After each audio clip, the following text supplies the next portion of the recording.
ಗೋಕಾಕ ಮತಕ್ಷೇತ್ರದ ರಾಜಕಾರಣ ಏನು ಕರ್ನಾಟಕ ಅಲ್ರಿ, ಇನ್ನು ಬೆಂಗಳೂರು ದಿಲ್ಲಿ ನೋಡಾಕೈತೆ.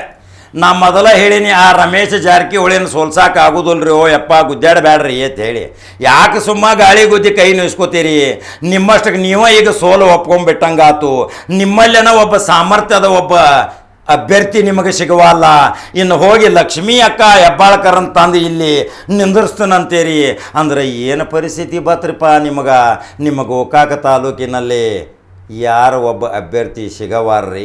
ಇತಿಹಾಸ ನಿರ್ಮಾಣ ಮಾಡಿದಂಥ ಇದೇ ಗೋಕಾಕ್, ಇದೇ ಮಮದಾಪುರದಿಂದ ರಾಜ್ಯಪಾಲ ಹುದ್ದೆಗೆ ಹೋದಂಥ ಶಿಕ್ಷಣದ ನಗರಿಯಲ್ಲಿ ಕ್ರಾಂತಿ ಮಾಡಿದಂಥ ಈ ಗೋಕಾಕ ನಗರ ಈಗ ವಿಧಾನಸಭಾ ಅಭ್ಯರ್ಥಿಗಾಗಿ ಬೇರೆ ಕಡೆ ಹೋಗಿ ಹುಡುಕಾಟ ಮಾಡಿ ಎಲ್ಲಿಂದಲೋ ಒಂದು ಅಭ್ಯರ್ಥಿನ ತಂದ ರಮೇಶ ಜಾರಕಿಹೊಳಿನ ಸೋಲಿಸೋ ಸಲುವಾಗಿ ಪ್ರಯತ್ನ ಮಾಡಾಕತ್ತೀರಿ ಅಂದ್ರೆ ಅದು ನಿಮ್ಮದು ಸಾಧನೆ ಶೂನ್ಯ, ಜೀರೋ ಬಲ್ ಇದ್ದಂಗೆ.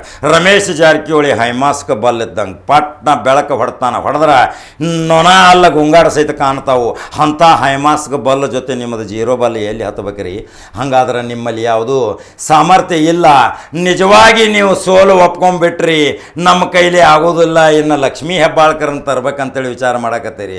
ಲಕ್ಷ್ಮೀ ಹೆಬ್ಬಾಳ್ಕರ ಏನು ಅಂತಿಂತ ಹೆಣ್ಣಲ್ಲ. ಅವಳ ಬುದ್ಧಿವಂತಿಕೆ ನೀವು ಕಂಡು ಹಿಡಿದಿಲ್ಲ. ಅವಳ ಬುದ್ಧಿವಂತಿಕೆ ಮತ್ತು ಅವಳ ವಿಶಾಲ ಹೃದಯವಂತಿಕೆ ನಾವು ಅನೇಕ ಬಾರಿ ಅವಳ ಜೊತೆ ಸಂಪರ್ಕದಲ್ಲಿ ಇದ್ದಾಗ ನಾವು ಕಂಡು ಹಿಡ್ದೇವಿ. ಅದಕ್ಕಂತಾರ ಮನಃಶಾಸ್ತ್ರ. ಅವಳ್ಯಾಕೆ ಬಂದು ಇಲ್ಲಿ ವಿವಾದ ಆಗಕ್ಕೆ ಹೋಗ್ತಾಳ್ರಿ? ಅವಳ ಕ್ಷೇತ್ರದಲ್ಲಿಯೇ ಗ್ರೀನ್ ಸಿಗ್ನಲ್ ಐತಿ. ಅಲ್ಲಿ 50,000 ಮತಗಳ ಅಂತರದಿಂದ ಆರಿಸಿ ಬಂದಾಕಿ ಈ ಸಾರಿ ಮತ್ತು 5,000 ಬೋನಸ್ ಕೊಡ್ತಾನಂತೇಳಿ ಅಲ್ಲಿಯ ಗ್ರಾಮೀಣ ಕ್ಷೇತ್ರದ ಮತದಾರಕಿಗೆ ಪ್ರಾಮಿಸ್ ಮಾಡ್ಯಾರಂದ್ರೆ, ಅಲ್ಲಿ ನೀವು ಬಂದ ಅಕ್ಕಿನ ಕರ್ಕೊಂಡ್ಬಂದ ಇಲ್ಲಿ ಅವಳ ಹೆಸರು ಕೆಡಿಸಿ ಅವಳಿಗೆ ಒಂದು ಕಳಂಕ ತಂದು ನೀವು ಯಾರದೋ ಹಂದರದಲ್ಲಿ ಮದುವೆ ಮಾಡ್ಕೊಳಕ್ಕೆ ಹೊಂಟಿರಿ. ನೀವು ಮಾಡುವುದು ಶೂನ್ಯ ಶೂನ್ಯ ಶೂನ್ಯ. ಯಾಕೆ ಹೇಳಾಕತ್ತಾನ ಕಾಕ ಅಂದ್ರೆ, ಇಲ್ಲಿ ರಮೇಶ್ ಜಾರಕಿಹೊಳಿದ ಒಂದು ಬಲಾಢ್ಯ ಶಕ್ತಿ ಐತಿ, ಗ್ರೌಂಡ್ ನೆಟ್ವರ್ಕ್. ಅದು ಏನೈತೆ ಅಂದ್ರೆ ಇಲ್ಲಿ ಶಾಸಕದ ಅವಶ್ಯಕತೆ ಇಲ್ಲ. ಇಲ್ಲಿ ಶಾಸಕನಕ್ಕಿತ್ತು ಹಳೆಯ ಮಹಾರಾಜರನ್ನ ಎಲ್ಲ ಮಾಡ್ತಾನೆ ಪ್ರತಿಯೊಂದು ನೆಟ್ವರ್ಕ್. 78 ಹಳ್ಳಿದ ಬೈಪಾಟ್ ಹೇಳ್ತಾನೆ. ಯಾವ ಗ್ರಾಮದಾಗ ಮುಖಂಡದಾನೋ ಯಾವ ನಮಗೆ ಓಟ್ ಹಾಕೋದಿಲ್ಲ, ಇವು ನಮಗೆ ಓಟ್ ಹಾಕಾನ ಅಂತೇಳಿ ಕರೆದು ಮಾತಾಡ್ತಾನೆ. ಹಂಗೆ ಕಂಪ್ಯೂಟರ್ ದಿಮಾಕ್ ಇದ್ದಂಥ ಅಂಬಿರಾವ್ ಪಾಟೀಲ್ ಚಾಣಕ್ಯ ತಂತ್ರ ರೂಪಣೆ ಮಾಡ್ತಾನೆ. ಅವರ ಅಲ್ಲಿ ಇರುವಂಥ ಒಂದು 4ರಿಂದ 5 ಮಂದಿ ಅದಾರ ಅವ್ರ ಆಫೀಸಿನಾಗ. ಅವರು ಒಂದೊಂದು ಜಡ್ಪಿ ಕಂಟ್ರೋಲ್ ಮಾಡ್ತಾರೆ. ಆ ಜಡ್ಪಿ ಕಂಟ್ರೋಲ್ ಮಾಡೋ ಸಲುವಾಗಿ ಮಾರ್ಗದರ್ಶನ ಅಂಬಿರಾವ್ ಪಾಟೀಲ್ ಕೊಡ್ತಾನೆ. ರಮೇಶ್ ಜಾರಕಿಹೊಳಿ ಯಾವಾಗೋ ಬಂದು ಒಂದು ಮುದ್ರೆ ಒತ್ತೆ ಸೈನ್ ಮಾಡಿಬಿಟ್ಟಂದ್ರೆ ಮತ್ತಲ್ಲಿ ಗೋಕಾಕ ಖಾತೆ ತೆರೆಯೋದ ಅಡ್ಡೆ ಹೆಸರು ಬದಲಾಗೋದಿಲ್ಲ.